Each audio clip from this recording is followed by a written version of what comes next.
مرۆڤ لە زۆر کۆنەوە لەسەر ئەم زەویە جێگیر بووە، بەڵام تا ئێستا نەزانراوە مێژووی نیشتەجێبوونی بۆ کەی دەگەڕێتەوە، چونکە بەردەوام بوونی ژیان و پێشکەوتنی ژیان و فراوانبوونی ژیری مرۆڤ بە پشکنینەکانی بەردەوام شتی نوێی دۆزیوەتەوە. هەر بۆیە نازانرێت یەکەمین مرۆڤ کەی و چۆن و لەکوێ سەری هەڵداوە، تاک بووە یان کۆ. بەڵام پێدەچێت خۆرهەڵاتی ناوەڕاست و لە نێویشیدا کوردستان یان ناوچەکانی ناوەڕاستی ئاسیا و ئافریقا منزڵگای یەکەمین مرۆڤ بوون لە مێژوودا. جوگرافیاناسان و زانایانی جیۆلۆجی ئاماژە بەوە دەکەن کە لە سەردەمی بلایستۆسین واتە سەردەمی بەستەڵێکی چوارەم تەوەژمێکی سەرما هەردوو نێوگۆی سەرەوە و خوارەوەی زەوی گرتەوە. ناوچەکانی باکوور و ناوەڕاستی کیشوەرەکانی ئاسیا و ئوروپا و ئامریکای باکوور و ناوەڕاست و باشووری کشوەرەکانی ئافریقا و ئامریکای باشوور بوونە ناوچەیەکی بەستەڵەک و سەهۆڵبەندان. ئەمە لەلایەک و لەلایەکی دیکەشەوە ناوچە بیابانەکانی ئافریقا و ئاسیا و هەردوو ئەمریکا بوونە ناوچەیەکی فێنک و دارستانی و پڕ لە گژوگیا و مەڵبەندی ژیان. دوای تاوابوونی سەردەمی بەستەڵێکی چوارەم و تواندنەوەی سەهۆڵبەندانەکان لە دەرئەنجام گۆڕانکاریەک لە ئاو و هەوا، ئەو ناوچانەی کە مەڵبەندی ژیان بوونە بیابانی گەورە و وشکایی و گژوگیای دڕکایی و گەرم. لێرەشەوە دانیشتوانی ئەو ناوچانە دەستیان کرد بەڕەو بەرەو ناوچە شاخایی و فێنکەکان. لەم کۆچەشدا دانیشتوانی بیابانی نیوە دوورگەی عەرەبی بەرەو میزۆپۆتامیا و شام و دۆڵی نیل کۆچیان کرد. دانیشتوەکانی بیابانەکانی ئافریقاش بەرەو دۆڵی نیل و کنارەکانی باکوور و باشووری ئافریقا کۆچیان کرد. بەڵام دانیشتوانی بیابانەکانی ئاسیای ناوەڕاست بەرەو ناوەڕاستی ئوروپا کۆچیان کرد. بەم شێوازەش ئەم کۆچەرانە بە خاک و ئاو و داب و نەریت و زمانی نوێ ئاشنا بوون. ڕۆژگار تێپەڕی و بەپێی باوەڕی خۆشیان پەرستراویان بۆ خۆیان دانا و سیمای کۆمەڵێکی زیندویان بۆ خۆیان چڕی کە خەسڵەتەکانی نەتەوە بەخۆوە بگرێت. سەبارەت بە کوردستان و نەتەوەی کوردیش لەو خەڵکانەی دانیشتوانی کوردستانی کۆن لە پاڵ کۆچە بە کۆمەڵەکانی خێڵەکانی هێند و ئوروپی لە هەزارەکانی سێەم و دووهەمی پێشزاین و گۆڕانکاریەکانی هەزاری یەکەمی پێشزاین دروستبوونی نەتەوەی کوردی هێنایە گۆڕێ. ئەم گۆڕانکاریانەی بەسەر ئاسیای بچووک و کوردستاندا هاتووە ئەو مەرجانیان هێنایە گۆڕێ کە دەست بەسەری سەرهەڵدانی چەندین گەل و دەوڵەتی نوێ بکات، ئەوەش جیاواز بێت لە نەتەوە کۆنەکانی نیشتەجێی ئەو ناوچانە. سەرئەنجامی ئەم ڕووداوە و گۆڕانکاریەکانی سەرهەڵدانی چەند هێزێکی دەسەڵاتداری لێکەوتەوە تا لە پاڵ شارستانیەتەکانی میزۆپۆتامیا و دۆڵی نیل و وڵاتی شام درێژە بە ڕەوڕەوەی مێژووی خۆیان بدەن. هەروەها کۆچی کۆمەڵەکانی هێند و ئوروپی بۆ ئەو ناوچانە ڕێگا خۆشکەر بوون بۆ سەرهەڵدانی تێکەڵکێشێکی زمانەوانی و شارستانی لە نێوان گەلانی هێند و ئوروپی و دانیشتوانی ناوچەکە. لەو کۆمەڵانەش ڕوویان لە ناوچەکانی کوردستان و چیای زاگرۆز کرد، واتە سکیس و کمیریەکان بوون. بەڵام پارسەکان بەرەو باشووری چیای زاگرۆز ڕۆیشتن تا لە هەرێمێک نیشتەجێ بوون، دواتر بە هەرێمی وڵاتی فارسی لە باکووری کەنداوی فارس یان کەنداوی عەرەبی و باشوور و باشووری ڕۆژئاوای وڵاتی ئێرانی ئەمڕۆ ناسرا. دیارە هەردوو کۆمەڵی سکیس و کمیری کە ڕوویان لە کوردستان کرد زۆر بە خێرایی بڵاو بوونەوە، بەڵام نەیانتوانی سنووری دەسەڵاتیان وەک پێویست فراوان بکەن. بینەرانی خۆشەویستی ڕۆژهەڵاتیوی سڵاو،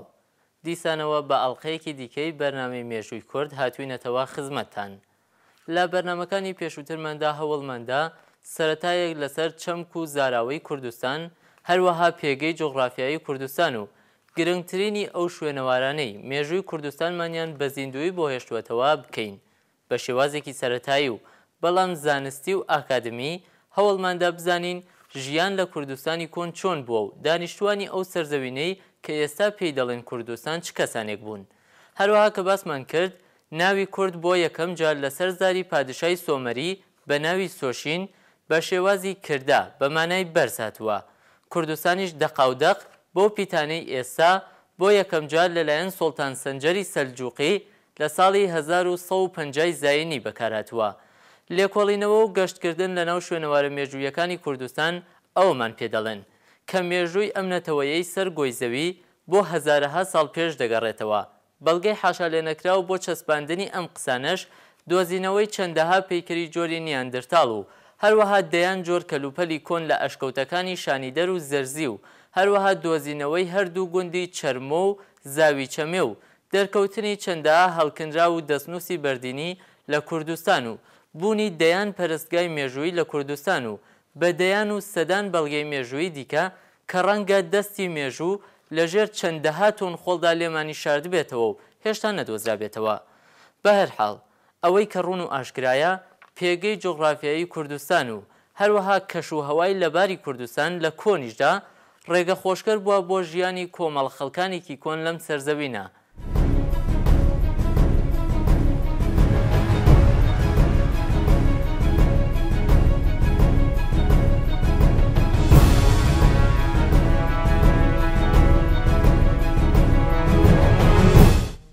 لە لێکۆڵینەوەی مێژوونووساندا تا ئێستا چەندین کۆمەڵە خەڵک کە دانیشتوانی کۆنی ئەم بەشە لە گۆی زەوی بوونمان بۆ دەردەکەوێت کە لە بەرنامەی پێشوودا ئاماژەمان بەناوەکانیان کرد. کۆمەڵە خەڵکانێک کە هەندێکیان لە خەڵکانی پێشکەوتوی سەردەمی خۆیان بوون دەیانتوانی بنووسن و تەجارەت بکەن و بڕێک لە موناسباتی کۆمەڵایەتی پێشکەوتویان لە نێو خۆیاندا پەیڕەو دەکرد کە بەشێک لەو موناسباتە ئێستاش بە شێوازێکی دیکە هێشتا لە ناو چەندین نەسڵ دواتریان واتە ئێمەمانان بەیادگار ماوەتەوە. سەرڕای ئەمانە بەڵگە مێژوویەکان ئاماژەبەوە دەکەن کە لە نێوان هەزارەی سێیەم بۆ یەکەمی پێش زاین کوردستانی کۆن ڕوبەڕووی کۆمەڵێک شاڵاوی کۆچکردن بووەتەوە. ئەم شاڵاوانش لە هەردوو ناوچەی ئاسیای ناوەڕاست و ئوروپاوە ڕوویان لە کوردستان کرد.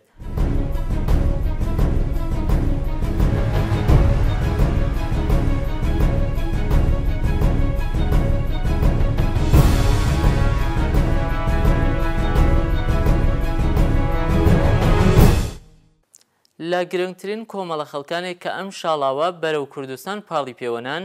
دەتوانین ئاماژە بە حیسیەکان، ئەیلامیەکان و سیکیسەکان بکەین کە سیکیسەکان دواترەکان بەسەر دوو دەستەدا دابەشکران. دەستەی یەکەمیان بەرەو باشووری قەفقاز ڕۆیشتن و لە دەوروبەری دەریاچەی ورمێ نیشتەجێ بوون و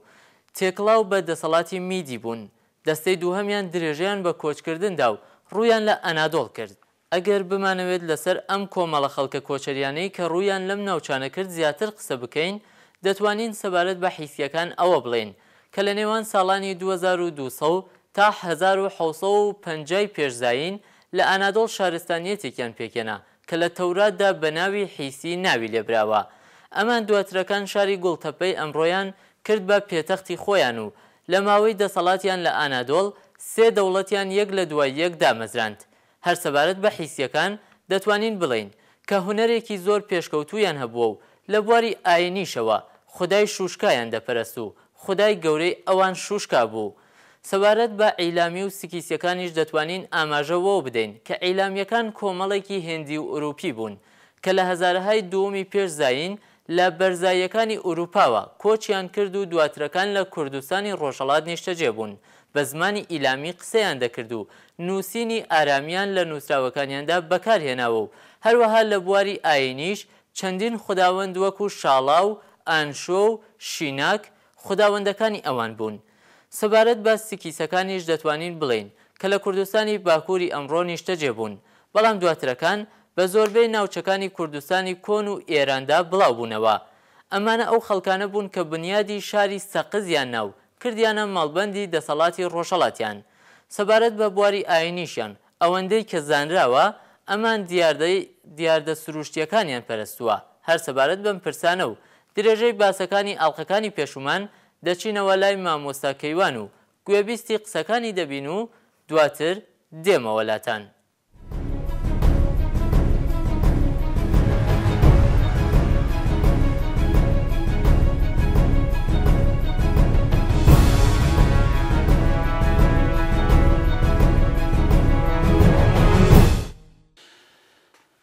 سەبارەت بە مێژووی کۆنی کۆرد یا مێژووی کوردستانی کۆنەکە بێت و ئێمە لەسەر ئەو مێژووە شوێکی زانستیانە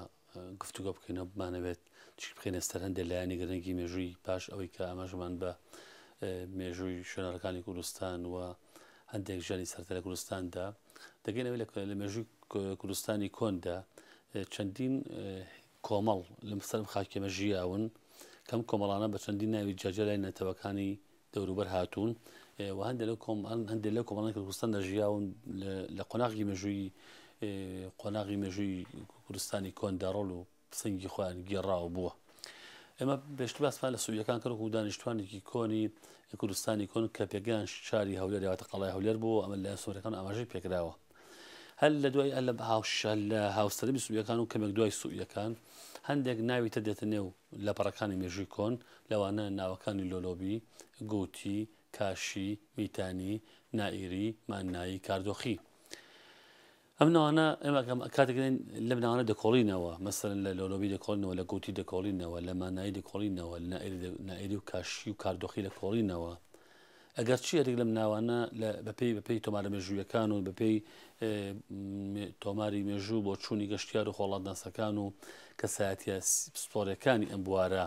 هەریەکان بۆ ناوچەی دەگەڕێنەوە وەریەکان لە ناوچەی مێژوویەکی تایبەتیان هەیە بۆ نمونە گوتیەکان دەگەڕنەوە بۆ شاری کەرکووک لۆلۆبیەکان دەگەڕنەوە بۆ ناوچەی شارە زور میتانەکان دەگەڕنەوە بۆ کوردستانی خۆر ئاوا تا دەگاتە کەنارەکانی ئەسکەندەرونە و دەرێ ناوەڕاست نائیریەکان دەگەڕنەوە بۆ ناوچەکانی خۆی سەڵماس و ماکۆک و سەڵماس و خۆی تاقەت ناوچەی هەکاری مانایەکان دەگەڕنەوە بۆ ناوچەی موکریان کاشەکان دەگەڕنەوە بۆ ناوچەی کەرماشانی ئێستا بەڵام کەدین لەمانە دەکۆڵینەوە دەگەنەوە هەموو ئەمانە لە ڕاستیدا یەک پێک هاتەی ئەنترۆپۆلۆژی وەتا کۆمەڵاسی بوو نەک پێک هاتەی مێژوویی نەتەوەیەکن بۆ نمونە ئەوەی کە ئاماژە بە ئەکەدیەکان دەکات ئاماژە بە گوتیەکان دەکات ئەکەدیەکانن ئەوە سەرجۆنی ئەکەدی و نەڕەبسینی ئەکەدی و شارکاریشاری ئەکەدین ئەمانن کە لە سەردەمەکانی خۆیان دەبەرناوچەکانی باکووری خۆیان دێن لە شاری ئەکەد پایتەختی ئیمپەراتۆرەتی ئەکەدی لە باشووری شاری بەغای ئەمڕۆ کەسە شوێنواری مێژووی نەماوە کە دەکاتە بەرەو ناوچەکانی باکوور دێن ئەوان لە شوێنەواری قەڵای کەرکووکی ئەمڕۆ شوێنەواری ژیان دەبین کە لەسەر قەڵایە ژیان هەیە و ئەویان ناوە گوتی بەدانشتنەکەەوە تۆ گوتی کات دین ئێمە لە وشەی گوتی دەکۆڵینەوە دەگەین ئەوەی کە وشەی گوتی هەمان وشەی کردای سۆمەریە بۆ پێی بە گوتیەکان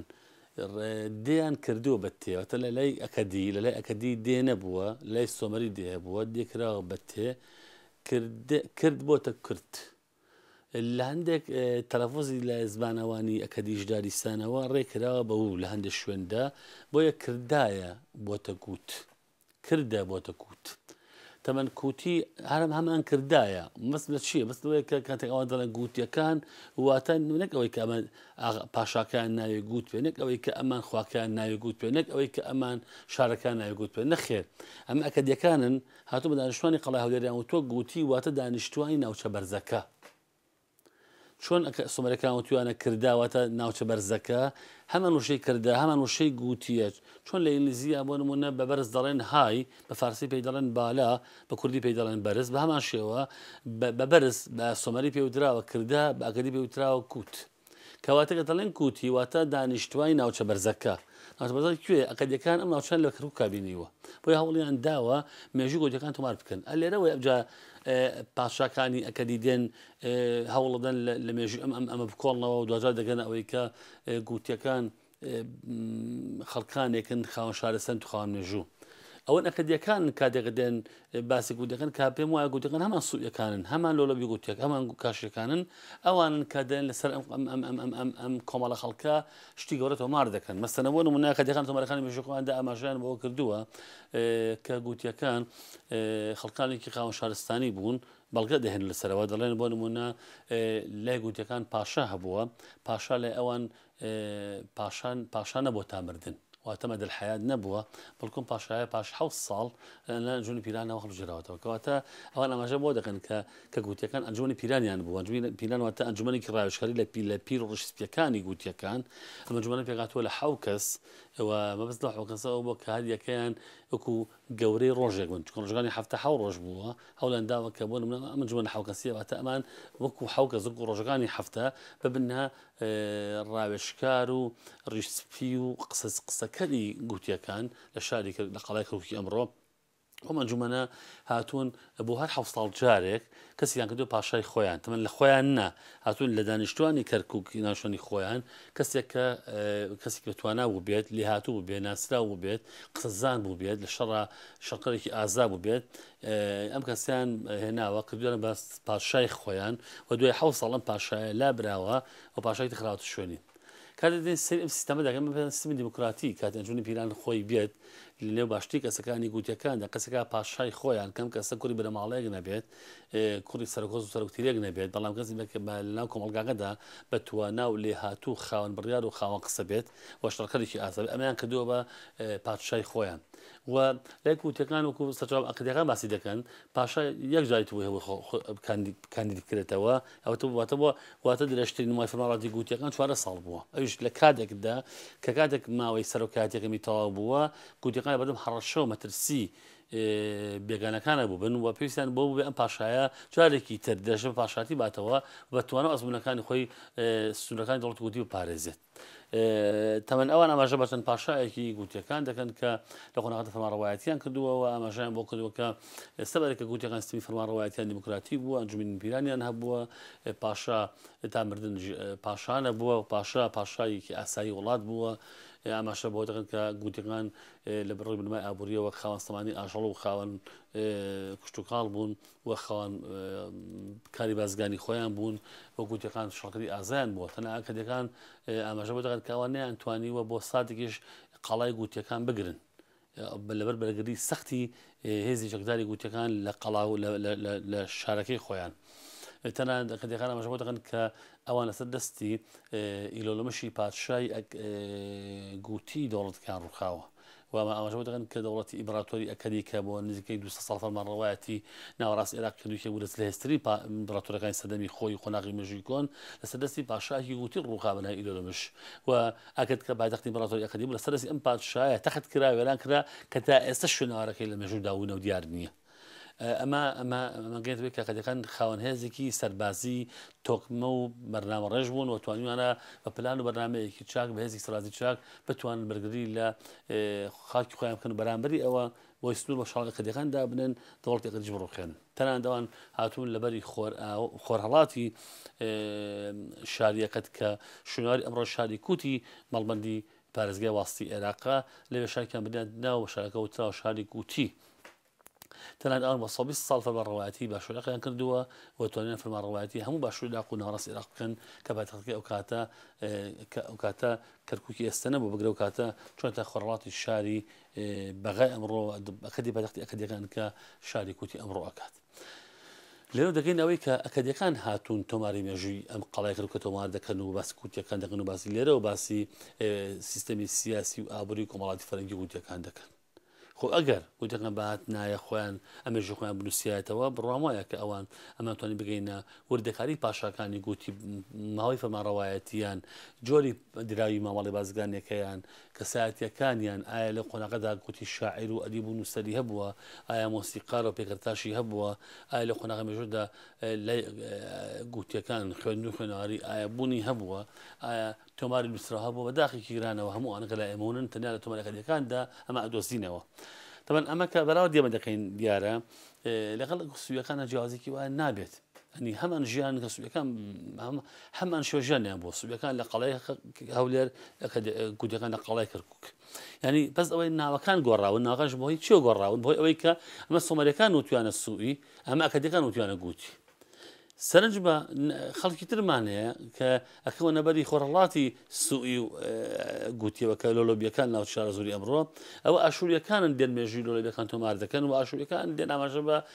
مێژووی ژیانی سیاسی کۆمەڵاتی لۆلۆبیەکان دەکەن ئەوان پیان وایە کە لەو ناوچەدا فەرمانڕەوایەک بە ناوی لەوە ئەم لۆلۆبیە لە لای پاشەکانەوە هاتووە و ئاماژە بۆ دەکەن کە لۆلۆبیەکان کەسانێکی خاوەن شارستانەتی خاوەن هێز خاوەن ڕابردوو بوون و ئەمان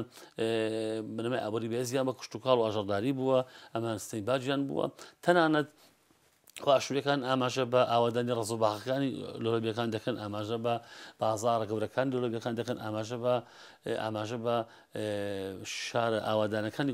لۆلۆبیەکان دەکەن ناوچەی شارە زۆردا پرسیارەکە ئەمەیە کاتێک کە ئاشووریەکان لە مووسڵی ئەمڕۆ کە پایتەختەکان شاری نینەوە بۆ لە نزیکی مووسڵی ئەمڕۆ کە بەڵوەندی پارێزگەینەوەی وڵاتی عێراقە ئەمان بە کەرکووکە هاتوون بۆ وڵاتی لۆلۆچکە لە مووسڵۆقە دێ بۆ شارە زۆر دەبێت بە کەرکووکا بێت یا بە هەولێرا بێت پرسیارەکە ئەمەیە ئاشوورەکان بۆ پێویست ئاماژە بە سوئی و لۆلۆبیەکان ناکەن لە کاتێکدا ئاماژە بە لۆلۆبیەکان دەکەن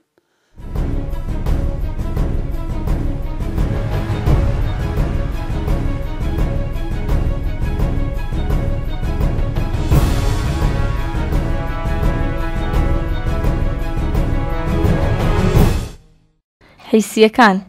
لێکۆڵەرەوە شوێنەواریەکان دەریان خستووە کە لە نێوان ساڵانی 2200 تا 1750 پێشزاین لە ئانادۆڵ شارستانیەتێک باڵادەست بووە کە لە تەوراتدا بە حەیسی هاتووە.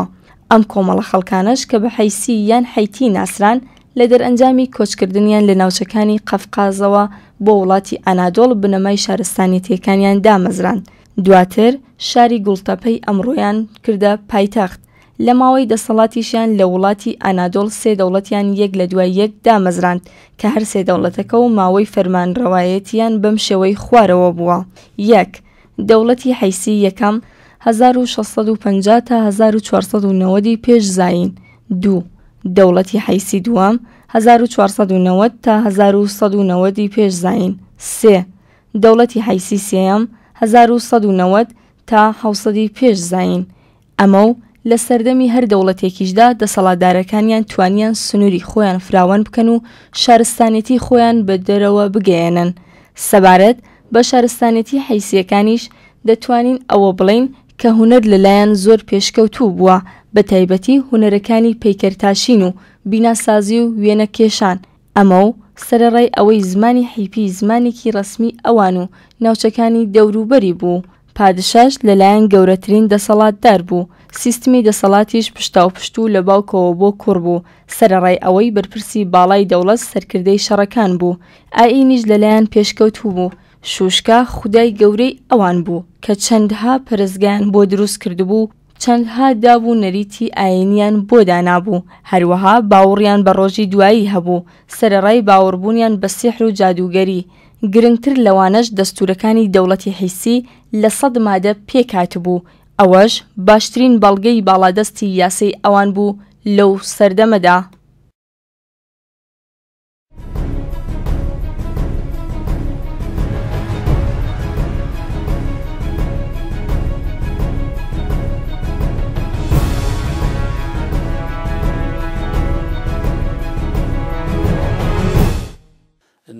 پرسیارەکە ئەوەیە ڕاست ئاشوورەکان بە هەولێر یاوەتوو ئەربائێلۆ واتە شاری چوارخۆ ئەربعە ئێلۆ واتە خۆ بۆ چونکە ئەو کاتە هەولێر قڵای هەولێر لە سەرمی سووریەکاندا چوار شورایەکی بۆ شوراکە چوار دەرگای بووە و هەر لەسەر دەرگێکی دەرگاکان بتێدانراوە کام بتە ڕەبز و باوەڕی گەیاندنی نزا و پاڕانەی خەڵک بۆ خودای ئاسمان. کاتێک کە ئەشتەکان ئاماژە بە ناوی ئەربائێلۆ دەکەن و شاری هەولێر دەکەن کە بەسەر قەڵاکەوە شارێکی بەناوی ئەربائێلۆ، بەڵام ئاماژە بەوە ناکەن کە لە سوئی هەیە بگرە سوئی ناوێکە سۆمەریەکان لەو ناوچیان ناوە. بۆیە پرسیارەکە ئەمەیە کاتێککە ئاشوورەکان لە مووسڵی لە ناوچەی مووسڵی ئەمڕۆ، ئەکەدەکان لە ناوەڕاستی عێراقی ئەمڕۆ، سۆمەریەکان لە باشووری عێراقی ئەمڕۆ ئاماژە بە کۆمەڵانی خەڵکی سوئی گۆتوی لۆلۆبی ئەکەن. پرسیارەکە مەتە ئێستا بۆ ئێمە مێژوستان و پسوڕانی بەرژوو زۆر ڕوون نییە. ئایا پەیوەندی ناو لۆلۆبیەکان و گوتیەکان و سوئیەکان چییە؟ خاڵێکی سەرنجڕاکێت لە مێژووی کۆندا بۆ نەتوانێت کە ئەمانە ئەماژیان پێ بکەین ئەوەیە کە چەند ساڵە بەر لە ئێستا لە شوێنەواری ئێبێلا لە وڵاتی سووریا چەند دیکۆمنتێک بەڵگەنامەی دۆزرایەوە لەگەڵ چەند شوێنەوارێک دۆزرایەوە بە تایبەتی چەند قەواڵەیەک چەند بڵێن بەڵگەنامەیەکی مۆرکرا و ئاماژەی بۆ ئاماژەی بە دوو خاڵی زۆر گرنگ دەکات کە بۆ مێژوو بۆ ئەمە پسوڕانی باری مێژوو بۆ مێژووگر زۆر گرنگە. ئەویش ئەوەیە ئاماژە بۆ دەکات کە لە ناوچەی لۆلۆ مێنشتێک بەناوی مێنشینی خەمازی، ئەم مێنشینی خەمازیە کە لە شارە زوری ئەمڕۆدا بوونی بۆ پێدەچێت خورماڵی ئەمڕۆ بۆ بێت لەگەڵ مێنشینی ئێبێلایە لە خاکی سووریا پەیوەندی بازرگانیان بووە. لە دیکۆمنتەکان ئاماژە بۆ دەکات کە لۆلۆبیەکان هاتوون بۆ ئێبێلا لە وڵاتی سووریا بازرگانیان کردووە، واتە کاڵەکانی خۆیان هێناوە بۆ ئەوێ بۆ سووریا بۆ منشینی ئەبێلا و لەوێک شتی سووریە ئەبێلایان برێت وڵاتی خۆیان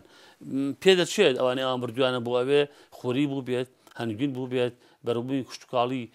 ناوچی هەورامان بوو بێت، شارە زوری ئەمڕۆ بێکە بەڵندگەی شاری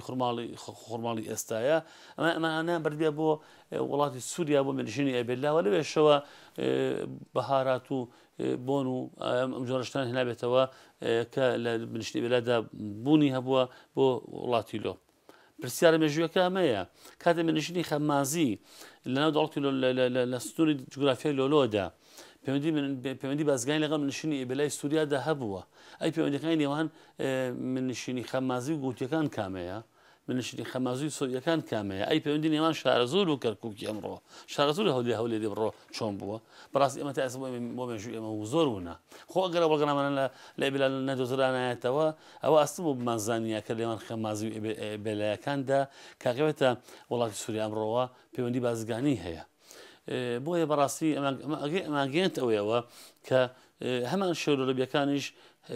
پێدەچێت لە ڕووی ڕەگەز و ناسنامۆ نەژاد و زمانەوە هەمان سوئی و هەمان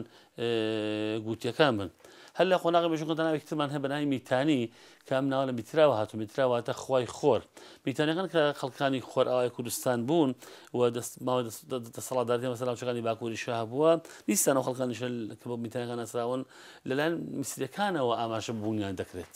پرسیاری مێژووی لەردا ئەوەیە کاتە میتانەکان فەرمانڕەوایەتی کوردستانی خۆراوایان کردو بۆ ماوەکیش فەرمانڕەوایەتی باشوور کوردستانی کردو تەنان شاری نووزیان کردو بەدەختی فەرمانڕەوایەتی خۆیان لە سەرەی 15 پێش زایندا و تا کەرکووکی ئەمڕۆ هاتوون فەرمانڕەوایەتی بەشێکی باشووری کوردستانیشیان کردووە ئەوەی ئەمڕۆ پێدەڵێن ناوچە جناوەکانی نێوان حکوومەتی هەرێمی کوردستان و حکوومەتی عێراق باشە ئەی بۆچی پەیوەندی نێوان میتانیەکان و سوویەکان نازانین میتانیەکان و گوتیەکان نازانین پرسیاری مێژووی ئەمە لەردا ئەوەیە کە ئەمە میسریەکان بۆچی ئاماژە بە کۆمەڵە خەڵکە دەکەن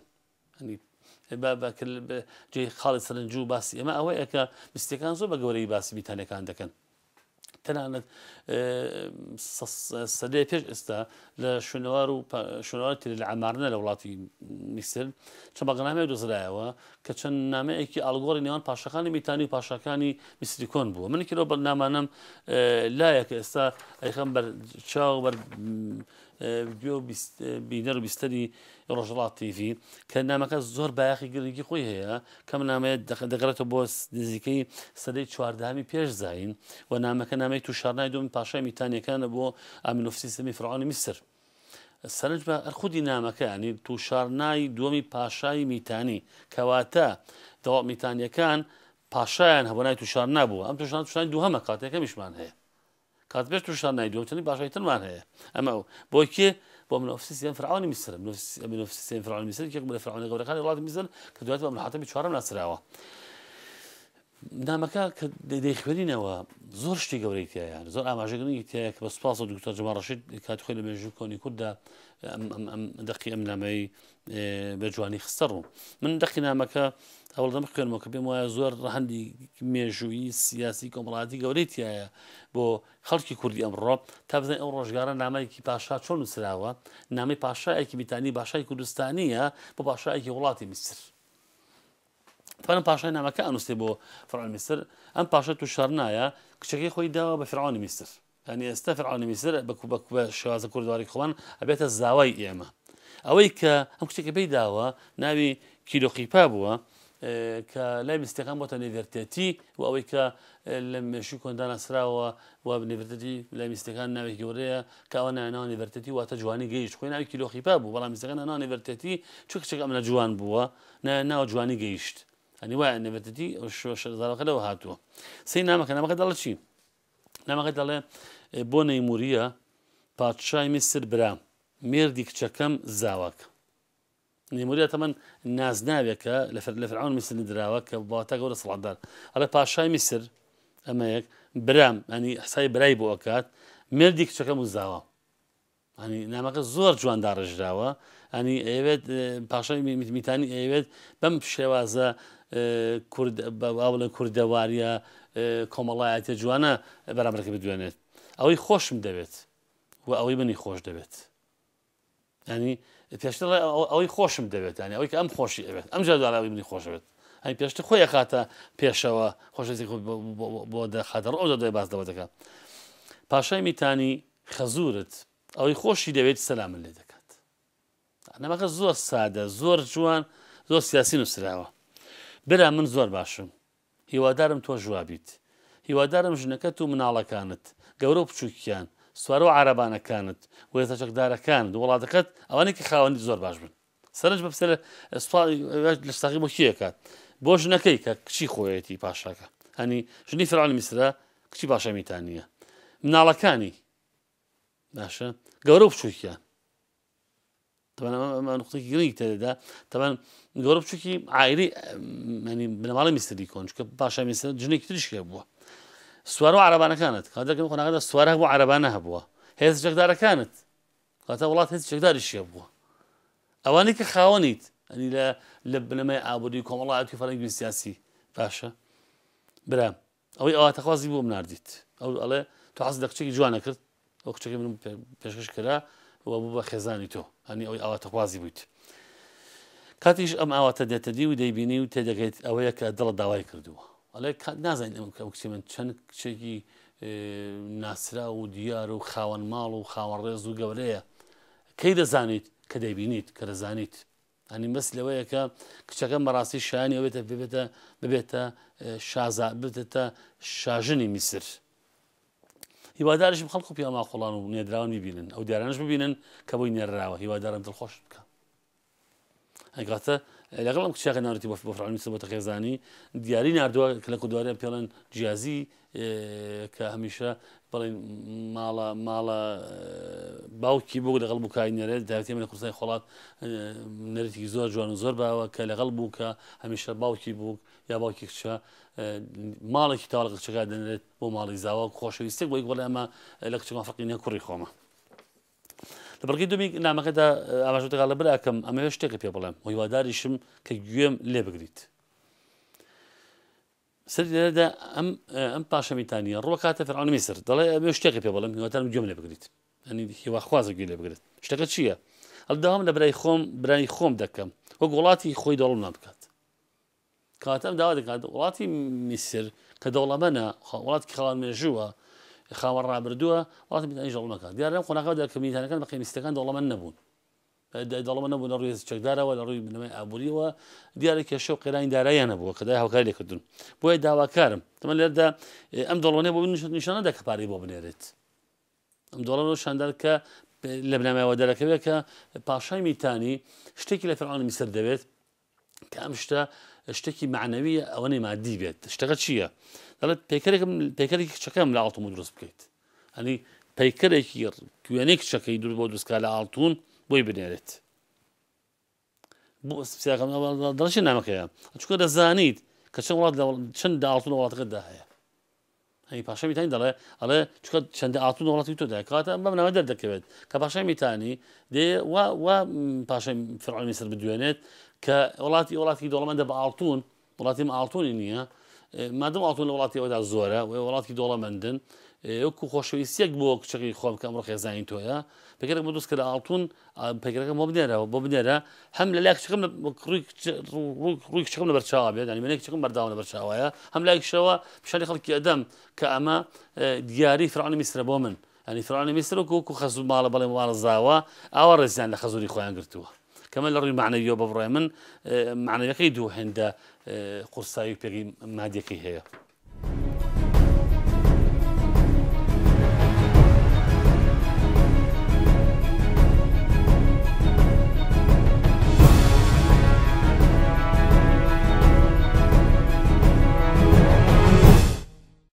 ئیلامیەکان کۆمەڵێکی هێند و ئوروپی بوون کە لە هەزارەی دووەمی پێش زاین لە بەرزایەکانی ئوروپاوە کۆچیان بۆ باشوورێ کرد دواتر لە باشووری ڕۆژهەڵاتی کوردستان نیشتەجێ بوون زاراوەی ئیلام بۆ یەکەمین جار لەلایەن ئەکەدیەکان بە ئیلام تو هات بەڵام لە تەوراتدا بە شێوازی ئیلام تۆمار کراوە ئیلامیەکان یەکێک بوون لەو کۆمەڵانەی مێژوو کە کاریگەری شارستانیەتی میزۆپۆتامیایان بەسەرەوە بوو هەروەها هۆکاری پێکەوە بەستنی ئەو شارستانیەتیە بوون بە هێندیەوە ئەمە و لەلایەکی ترەوە بە زمانی ئیلامی قسەیان کردووە و نووسینی ئارامیان لە نووسراوەکانیاندا بەکارهێناوە سەبارەت بەلایەنی ئاینیش چەند خوداوەندێکیان پەرستووە لەوانە شالا ئانشۆ شیناک بۆ هەریەک لە خوداوەندەکانیش پەرستگای گەورەیان دروست کردووە و دابوونەرێتی تایبەتیان بۆ داناوە هەروەها باوڕیان بە زیندووبوونەوەی ڕۆژی دوایی و سزا و پاداشتی ڕۆژی دوایی هەبووە ئەو باوڕەشیان لە سومەریەکان وەرگرتووە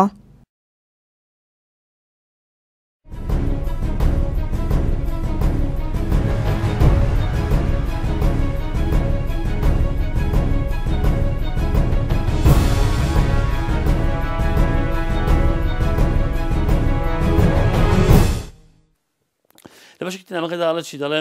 برامی وادارم هەردوو لە هەوت وڵاتەکەمان بە ئاشتی بژین لێدا داواکە باشتی بژین خۆگە دژمن هاتە وڵاتەکەت ئاگادارم بکە ینی کۆڵی سەری نامەکە هەستەکەن پەیوەندێکی باز لە پەیوەندی چەکداری و سەربازی ئەکات هەڵک دژمن هاتە وڵاتەکەت ئاگادارم بکە ئەوە وڵاتی خووریەکان واتە میتانیەکان کە یەک بابەتە چکە خۆری هەر خی خۆرە میتانی ژە خی خۆرە دەبا بۆ چەک و تەقەمەنەکانی ئامادەی بۆ هاوکاریت کە دەمە شی دەکەین دەکەینەوەکەواتە وڵاتی میتانیەکان ئەڵوی سەربازی کێشیان نەبووە وڵاتێک بوون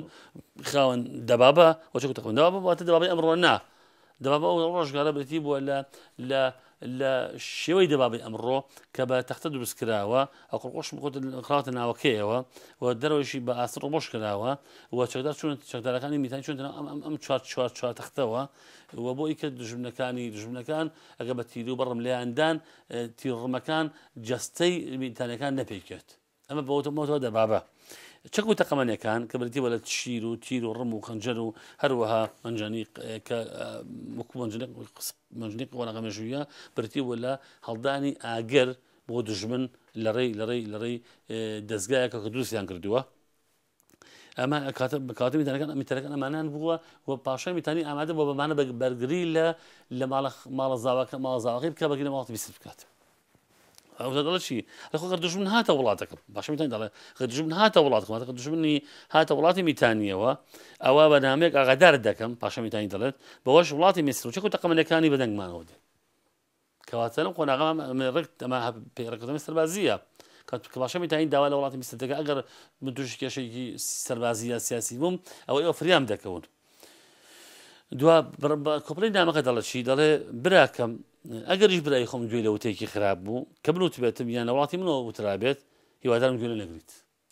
لەو نامە دەرەکەوێت کە لەو قۆناغی مێژوودا قۆناغی مێژووی کۆنیشدا دەوڵەت هەبوو هێزی تر هەبوو ویستی بینی دوو دەوڵەت تێک بدات ئەنی ئەینە هاوشەوی ئەمڕۆ کەتا ئەم ڕۆژ مەسەن دەوڵەتێک ئەوێت کەسان دەوڵەتێکی تر دروست بێت و یا بەهێز بێ و مەترسی بۆ خۆی هەیە ئەم پایم دەوڵەتە بڕوخێنێت لاوازی کار لای بێت تێکی بشکێنێت بۆ ئەم بەبەستە دەوڵەتەکە دێت چی دەکات دێت ئەم دەوڵەت شکوێ دەوڵەتە ئەشکێنێت ئازاری ئەداد خاڵازانی خاتە ڕوو بۆ شکاندنی کاتەوە دە قۆناغی مێژوێژداریستانەوە هێز دەوڵەت تر هەبوون کە ویستوانە پەیوەندی ناو میتانی و میستەکان تێک بدەن بۆیە لەو نامەدامەژوو دەکە کە پاشای فرعۆنی میسر گوێ بە وتەی خراپ نەداکە لەرە لێ بۆی باسی ئەکرێت کە گوایە وای میتانەکان ئەم پەیوەندیان بۆ بەرژەوەندی خۆیان دێ بەرژەوەندی گشتیە هەروەها ئەم پاشای دەڵێتی دوا دەڕی نامەکەیە ئەڵێ ئەو قسانە ڕاستن کە کیلیان نوێنەری تابەتی خۆم پێ دەڵێت کەواتە پاشا میتانی نوێنێکی نردووە لای فرعۆنی میسر بە ناوی کێلیە کە ئەم نوێنە تایبەتیە ئەمە نوێنەری پاشای میتانی بۆ فرعۆنی میسر نەگەڵی کە قسێک لێرە لێ بکرێت و باز مۆزوع بابەتە بکات مەکە ئەم نامە دەخوێنە بەڕاستی ئەم نامەیەکی لە پێنجنامەکەی تل العەمارنە کە ئاماژە پەیوەندێکی بێزدان پاشای میتانیەکان و فرعۆنەکانی میسر دەکات و ئەو کچێکە باز دەکرێت لەو نامەیەدا هاتووە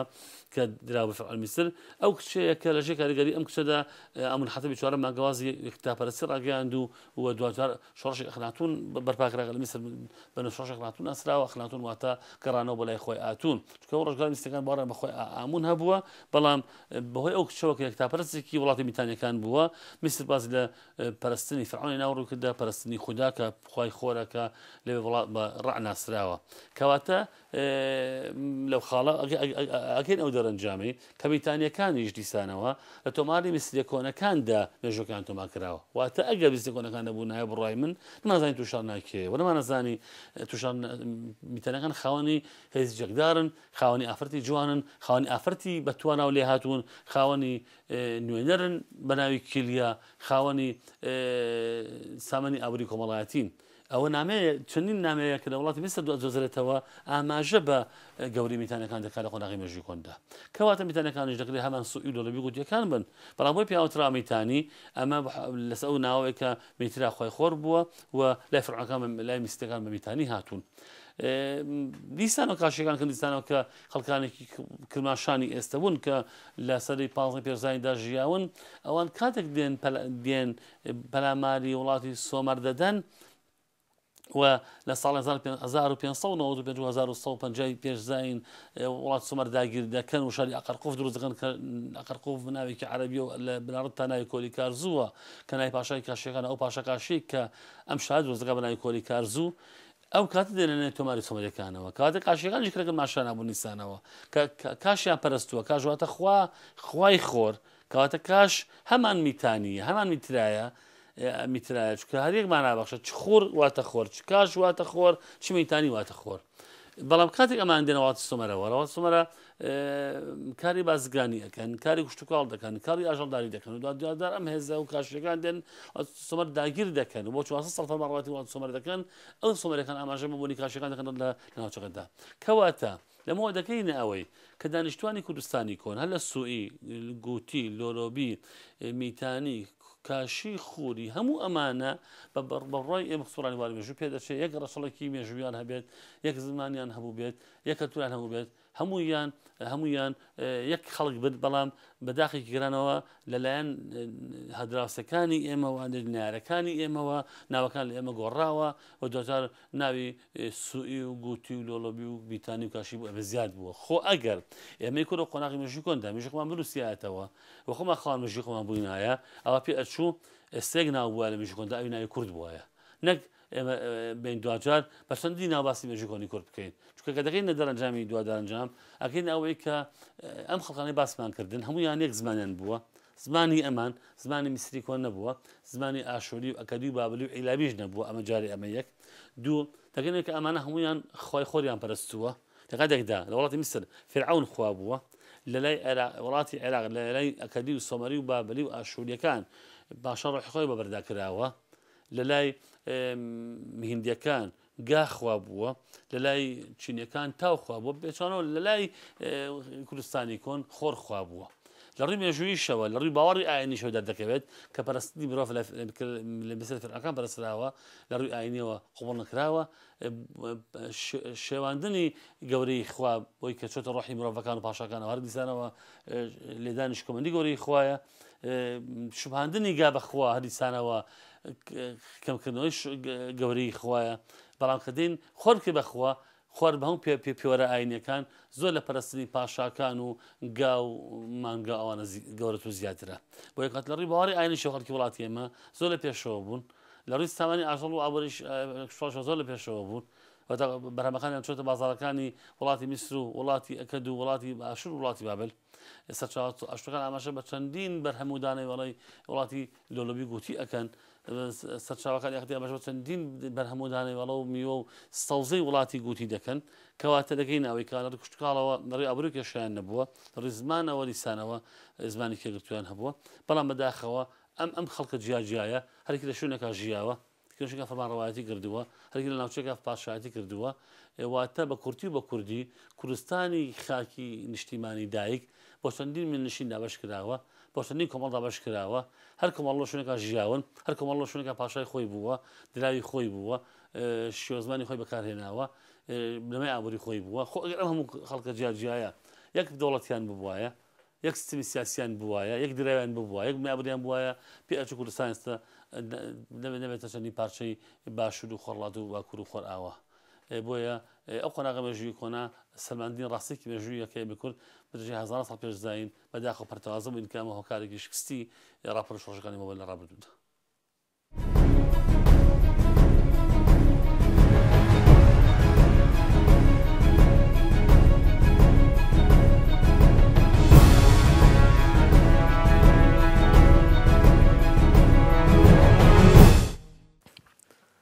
بەڵێ بینەرانی خۆشەویست بەم شێوەیە هاتینەوە کۆتایی ئەڵقەیەکی دیکەی بەرنامەکەمان هیوادارم سوودمەند بوو بێتن و جێگای ڕەزامەندیتان بوو بێت